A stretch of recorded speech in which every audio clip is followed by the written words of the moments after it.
Hello friends, welcome to Gaurav sir academy.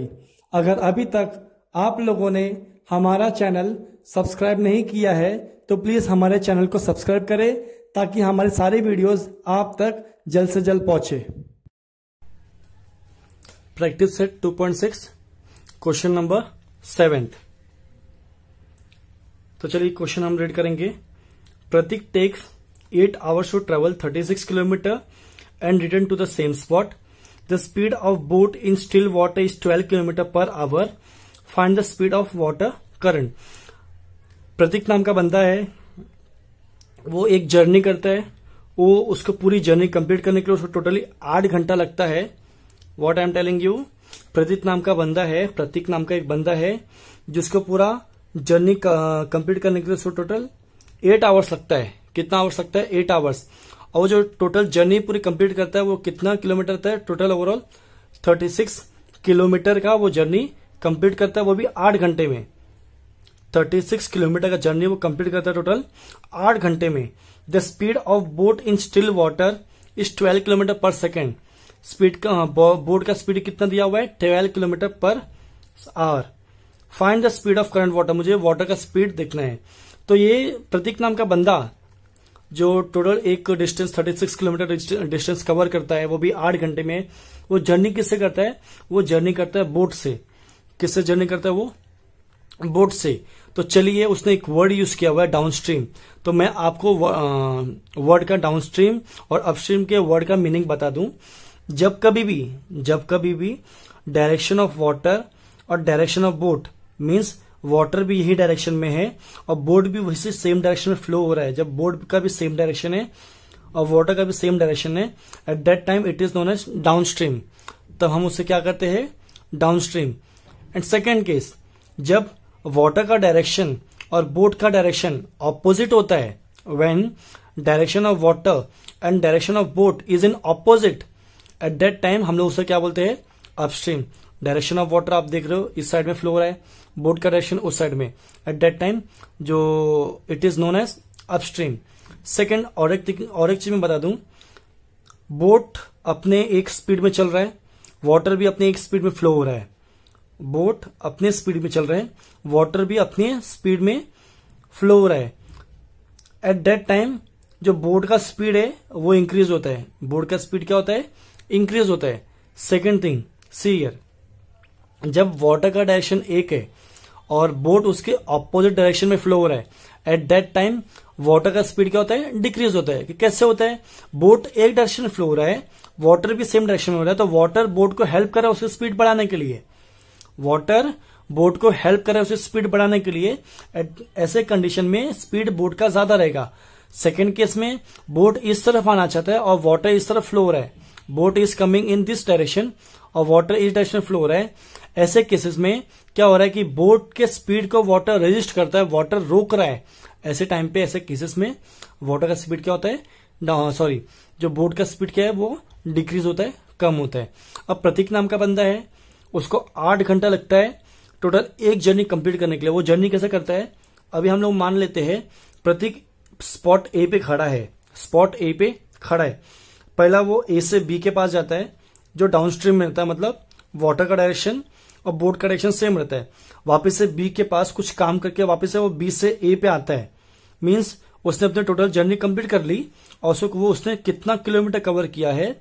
उसने total 36 kilometre cover किया है। जब उसने ए से बी के पास गया, देन वापस से बी से ए के पास आया, वो अपने घर पे वापस से आ गया, वो अपना काम करके वापस से ए के पास आ गया, तो उसने टोटल कितना डिस्टेंस कवर किया है? 36 किलोमीटर उसने डिस्टेंस कवर किया है। और वो भी 36 किलोमीटर डिस्टेंस कितने टाइम में उसने कवर किया? उसके टोटल 8 आवर्स लगा है, उसको 8 घंटा लगा है ये टोटल 36 किलोमीटर डिस्टेंस कवर करने के लिए। तो चलिए अब इसे हम सॉल्व करेंगे। चलिए अब हम लिखेंगे let the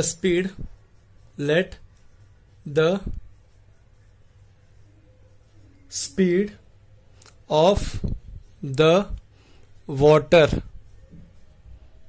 current is x kilometre per our. जैसे क्वेश्चन में क्या दिया हुआ है, ये स्पॉट एक हो गया, स्पॉट ए हो गया, स्पॉट बी हो गया। ओके, स्पॉट ए हो गया, स्पॉट बी हो गया। यहां पे वाटर फ्लो हो रहा है और वाटर फ्लो होने के बाद में यहां पे एक बोट है। ओके, बोट है यहां पे। सो प्रतीक यहां से यहां तक डिस्टेंस कवर करता है टोटल 36 किलोमीटर। ओके, और कितने टाइम में? 8 आवर्स में। बोट का स्पीड कितना दिया हुआ है? 12 किलोमीटर पर आवर। बोट का स्पीड कितना है? 12 किलोमीटर पर आवर। टोटल कितना डिस्टेंस कवर करता है वो? 36 kilometre.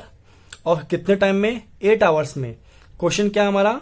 Find the speed of water. तो वाटर करंट, मुझे वाटर का स्पीड फाइंड आउट करना है।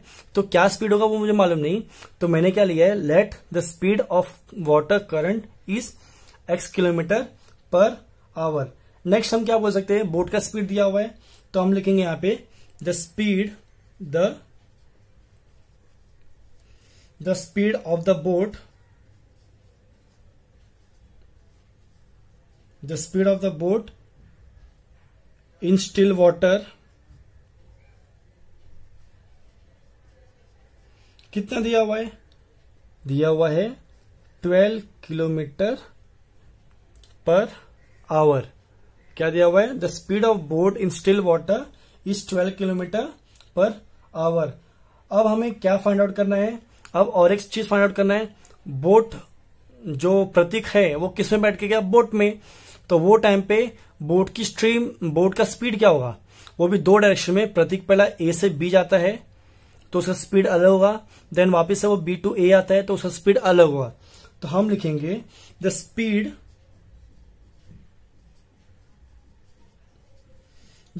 Of boat in downstream. अब डाउनस्ट्रीम मीन्स वाटर का डायरेक्शन भी यही साइड में और बोट का डायरेक्शन भी ये साइड में। जब दोनों का डायरेक्शन सेम है तो उसे हम कहते हैं डाउनस्ट्रीम। और जैसे मैंने आपको बताया, जब बोट भी इसी डायरेक्शन में है, वाटर का भी सेम डायरेक्शन है, तो वो time the speed of the boat in downstream क्या होगा? इस बोट का स्पीड क्या है? 12 है और वाटर का स्पीड है x। हम उसे ऐड कर देंगे, 12 plus x kilometre per our. वापस से मैं आपको बता दूं, वाटर का स्पीड और जब बोट का स्पीड दोनों सेम डायरेक्शन में होता है, जब भी वाटर का स्पीड और बोट का स्पीड मीन्स जब वाटर का डायरेक्शन और बोट का डायरेक्शन, वाटर का डायरेक्शन और बोट का डायरेक्शन जब दोनों एक ही डायरेक्शन में होता है, वो टाइम पे जो स्पीड है बोट की वो बढ़ जाती है, क्योंकि बोट अपने स्पीड से बढ़ रहा है और वाटर भी उसको हेल्प कर रहा है उसकी स्पीड बढ़ाने के लिए। सेकेंड, ये हो गया डाउनस्ट्रीम में। सेकेंड कंडीशन में बोलूंगा the speed of boat in upstream. अब मैं यहां पे अपस्ट्रीम क्यों ले रहा हूं? क्योंकि प्रतीक ए से बी के पास गया, वापस से बी से ए के पास आया है, तो टोटल अपना डिस्टेंस कवर किया है। कितना होगा वो?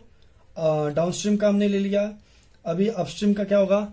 अपस्ट्रीम इज, अब देखिए बोट का डायरेक्शन स्पीड कितना है? 12 kilometre per our.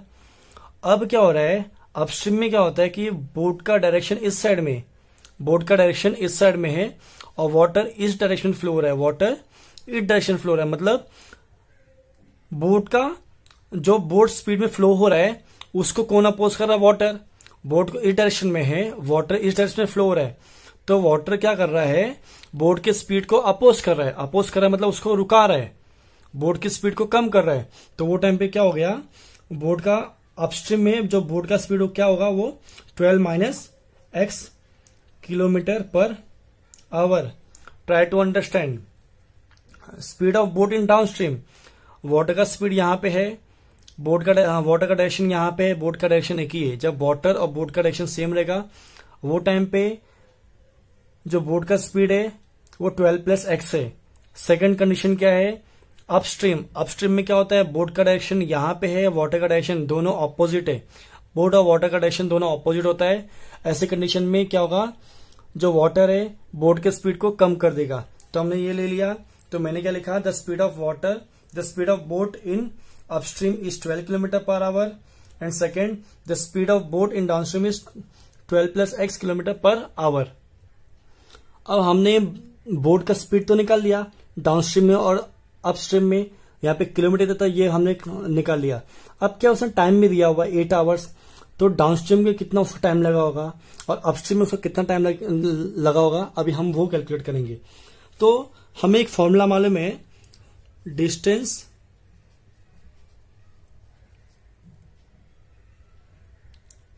Speed and time का रिलेशन. क्या है वो फॉर्मूला? है speed is equal to distance upon time. Speed is equal to distance upon time. तो हमें क्या कैलकुलेट करना है? स्पीड तो मुझे मालूम है, मुझे डिस्टेंस भी मुझे मालूम 36.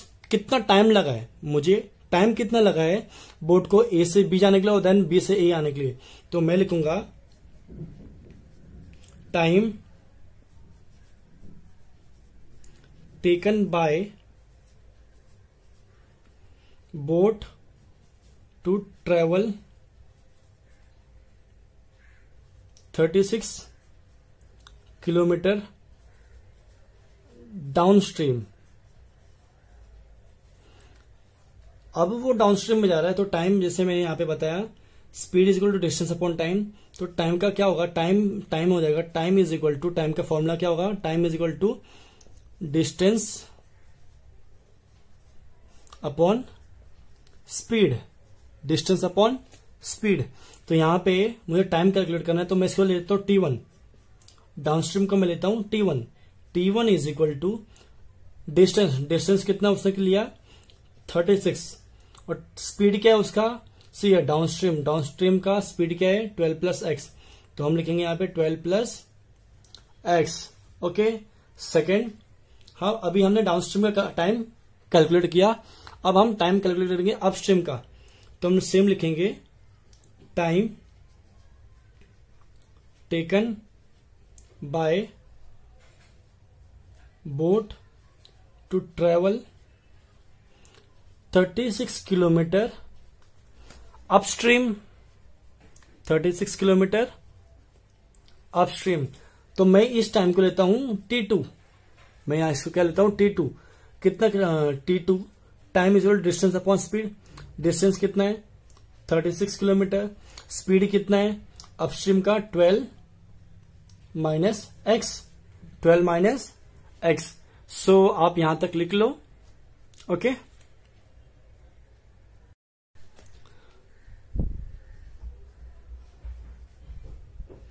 According to given condition. Condition क्या दिया हुआ है? कंडीशन ये दिया हुआ है कि Prateek take 8 hours to travel 36 kilometre downstream and return to the same spot. तो कितना टाइम लगता है उसको? 8 आवर्स लगता है. Means T is equal to T1 plus T2. T is equal to T1 plus T2. अब T कितना है? टोटल आवर्स कितना उसका? 8 आवर्स है. टोटल कितना उसका? 8 आवर्स है.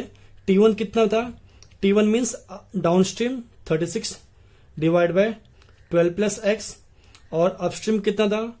36 डिवाइड बाय 12 माइनस एक्स. तो चलिए अब इसे हम और अच्छे से लिखेंगे. तो मैं यहां पे क्या करता हूं? मैं यहां पे ले लेता हूं 36 divide by 12 plus x plus 36 divide by 12 minus x is equal to 8. Okay.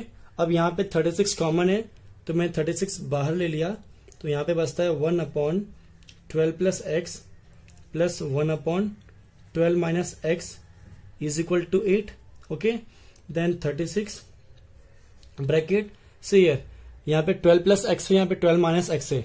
दोनों कॉमन नहीं है, प्लस और माइनस है. याद रखना, जब कभी भी हम प्लस या माइनस करते हैं eight that time numerator denominator same होना चाहिए. अब डिनोमिनेटर सेम नहीं है, तो इसको इसके पास मल्टीप्लाई करेंगे, इससे इसके पास मल्टीप्लाई करेंगे, फिर इसको हम आपस में मल्टीप्लाई कर देंगे. तो यहां पे होगा 12 minus x plus 12 plus x divide by 12 minus x into 12 plus x is equal to 8। Okay, अब यहां पे आप देख सकते हो plus x minus x cancel हो गया, तो ये हो गया 36।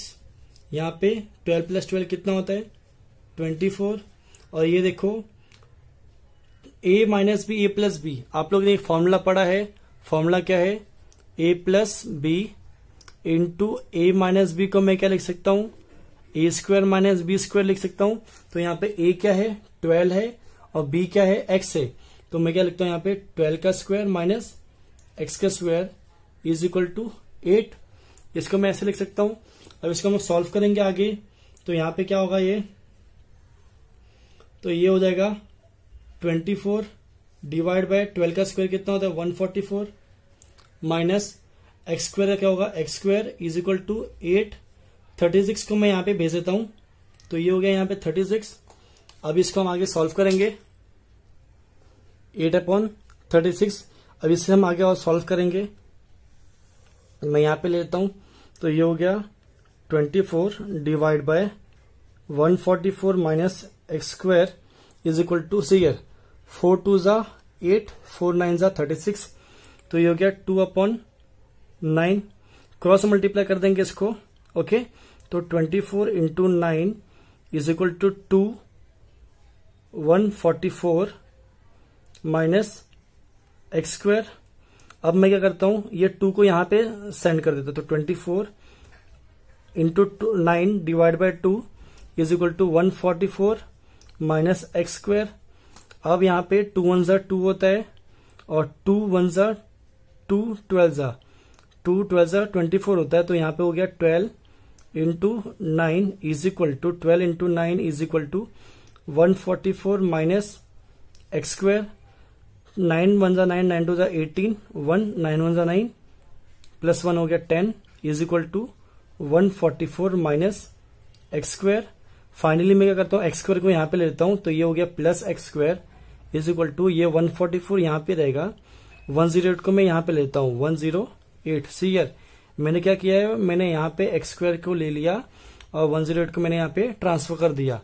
तो अभी इसे हम माइनस करेंगे, सो 144 माइनस 108 ये हो गया कैरी 3 आएगा यहाँ पे 1 8 में से 14 गया, 8 में से 14 गया कितना बचता है 6। ओके, और यहाँ पे 13 है 3 और ये 0 तो 36 होता है। तो यहाँ पे x square is equal to 36 square है, तो जैसे मैं एक्स लूंगा तो यहाँ पे plus minus square root of 36 हो जाएगा। Then x is equal to plus minus root of 36 क्या होता है 6, तो x की 2 वैल्यू हो गई, x is equal to plus 6 and x is equal to और x is equal to minus 6। अब क्या होता है कि जो x है वो क्या स्पीड है और स्पीड कभी नेगेटिव में नहीं हो सकता, तो हम लिखेंगे but speed cannot be negative. Speed negative कभी नहीं हो सकता।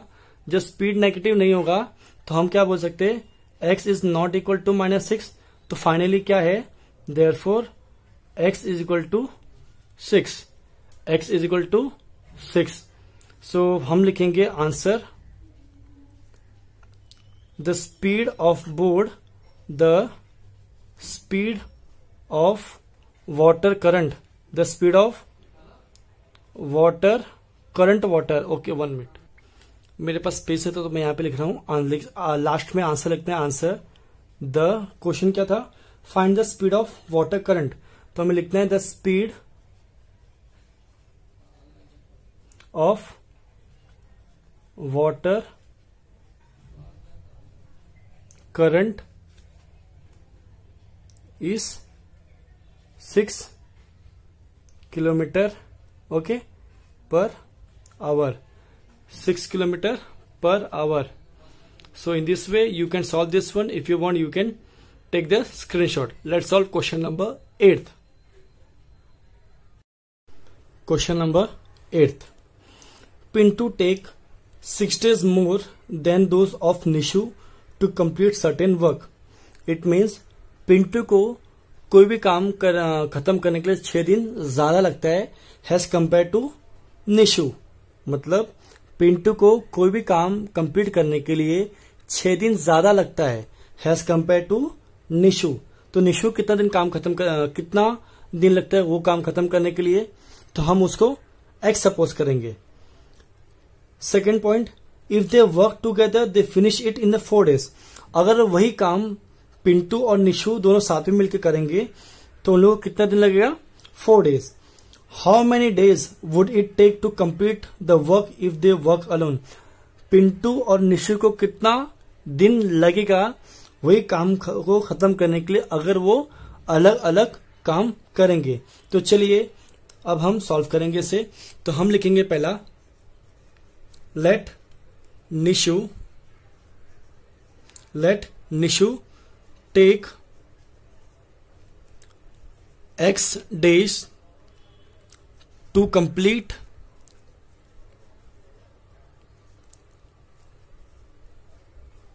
the work। Let Nishu take x days to complete the work।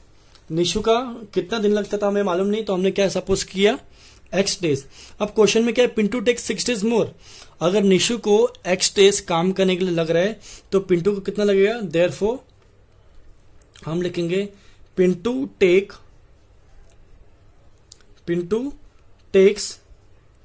x plus 6 days। जैसे क्वेश्चन में बताया, क्वेश्चन में क्या दिया हुआ है कि पिंटू को 6 दिन ज्यादा लगता है कोई भी काम खत्म करने के लिए हैज कंपेयर टू निशु। अगर निशु x डेज में काम खत्म करती है तो वो दिन प्लस 6 दिन ज्यादा पिंटू को वो काम को खत्म करने के लिए टाइम लगता है। तो x plus 6 days to complete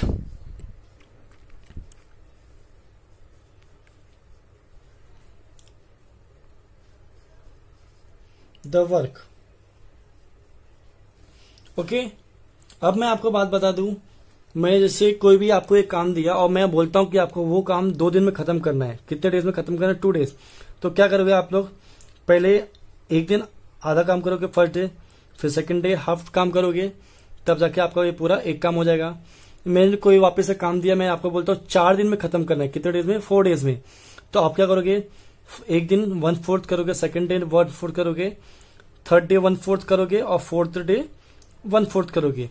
और जब आप ये सब का एडिशन करोगे तो आपको टोटल कितना मिलेगा, 1 ही मिलेगा। आपको टोटल कितना मिलेगा, ये 1 मिलेगा।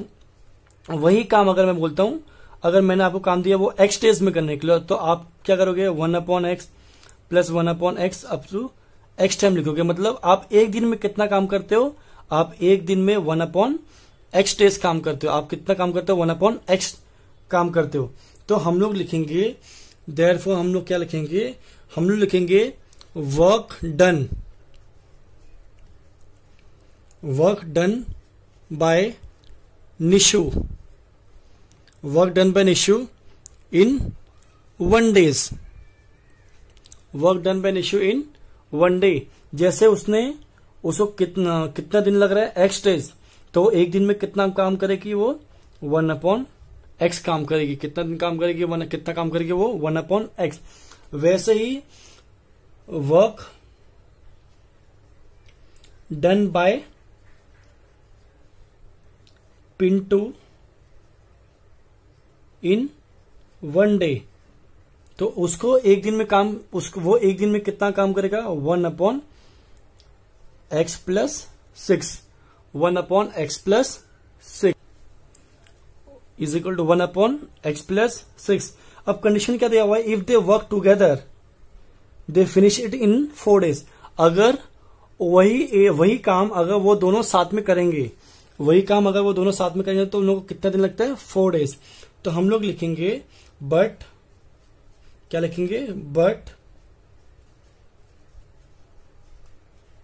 Together they complete the work in 4 days। कितने दिन, जब दोनों को साथ में काम खत्म करने के लिए 4 दिन लगता है, तो सेम उन लोगों को एक दिन में उन लोग कितना काम करेंगे। तो हम लिखेंगे work done by both of them in one day, उन लोगों को एक दिन में कितना काम खत्म, एक दिन में वो कितना काम करेंगे 1/4। जैसे मैंने आपको बताया निशु x डेज में कोई भी काम खत्म करती है तो पिंटू कितना लगेगा x+6, तो उन लोग एक दिन में, निशु एक दिन में कितना काम करेगी 1/x। उसी तरह पिंटू एक दिन में कितना काम करेगा 1/x+4। सेकेंड थिंग मैंने आपको बताया कि जब वो दोनों साथ में काम करेंगे तो उन लोग को कितना दिन लगेगा 4 दिन। तो उन लोग एक दिन में कितना काम खत्म करेंगे, work done by both of them in one day, तो उन लोग से एक दिन में कितना काम होगा 1/4। अब ये भी मुझे मिल गया, तो उन लोग कंडीशन क्या है अकॉर्डिंग, अब हम लिखेंगे according to given condition. Condition क्या है, कंडीशन यही है कि work done by both of them in one day is equal to 1/4। Both means Nishu and Pintu, तो निशु क्या है 1/x काम किया उसने, पिंटू ने कितना काम किया है 1/x+6 is equal to 1/4। 1/x plus 1/x+6 is equal to 1/4। अब इसे हम सॉल्व करेंगे। ये देखिए यहाँ पे x है, यहाँ पे x+6 है, डिनोमिनेटर दोनों कॉमन नहीं है, तो हम लोग क्या करेंगे, जैसे एलसीएम लेंगे, मीन्स क्रॉस मल्टीप्लाई करेंगे। तो यहाँ पे गया x+6, यहाँ पे हो गया x divide by x into x+6 सीयर, ये इधर ऊपर मल्टीप्लाई होगा, ये इधर मल्टीप्लाई होगा, फिर ये दोनों आपस में मल्टीप्लाई होगी, इज इक्वल टू 1/4। अब मैं क्या कर सकता हूं, इसको ब्रैकेट ओपन कर देता हूं, तो ये हो गया x+6 plus x divide by x into x square plus 6x is equal to 1/4। अभी आधा मैं यहां पे सॉल्व करता हूं, तो यहां पे हो गया x प्लस x कितना हो गया 2x प्लस 6 अपॉन ये हो गया x square plus 6x is equal to 1/4। अभी हम क्या करेंगे क्रॉस मल्टीप्लाई, तो ये 4 यहां पे गया है ना, तो ये 2x plus 6 into 4 is equal to x square plus 6x हो गया। 4 अंदर मल्टीप्लाई कर देता हूं, तो 4 2 जा 8x प्लस 6 4 जा 24 is equal to x square plus 6x।